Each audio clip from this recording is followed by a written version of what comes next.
Mutual ஃபண்டுனா என்னப்பா அப்படின்னு கேட்டிங்கன்னா, மியூச்சுவல் ஃபண்டுனா ஒன்றும் இல்லைங்க, பரஸ்பர நிதி. அதாவது ஒரு பெரிய லார்ஜ் ஃபண்ட் ஹவுஸ்.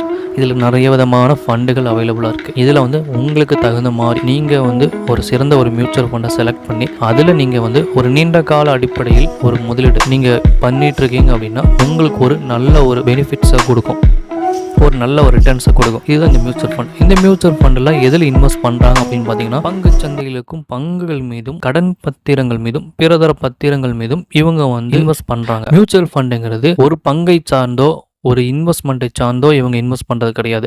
டைவர்ஸ்ஃபை பண்ணி தான் இன்வெஸ்ட் பண்ணுவாங்க. அதாவது பர்சன்டேஜ் வைஸாக பிரித்து இவங்க இன்வெஸ்ட் பண்ணுறதுனால பங்கு சந்தையின் அபாயத்தை இவங்க கொஞ்சம் குறைக்கிறாங்க. உங்களோட ரிஸ்க்கை இவங்க கம்மி பண்ணுறாங்க. நீங்கள் ஒரு தனித்துவமாக நீங்கள் ஒரு போர்ட்ஃபோலியோ மெயின்டைன் பண்ணுறீங்க அப்படின்னா அதில் பார்த்தீங்கன்னா நீங்கள் ஒரு குறிப்பிட்ட பங்குகள் மட்டும்தான் உங்களால் வாங்க முடியும். அதோட அபாயத்தை உங்களுக்கு அதிகமாக இருக்க வாய்ப்புகள் இருக்குது. ஆனால் இந்த மியூச்சுவல் ஃபண்டுங்கிறது அப்படி கிடையாது. ஒரு பலதரப்பட்ட சொத்துக்களை வாங்கும் ஒரு திறனாக இருப்பதால் இதில்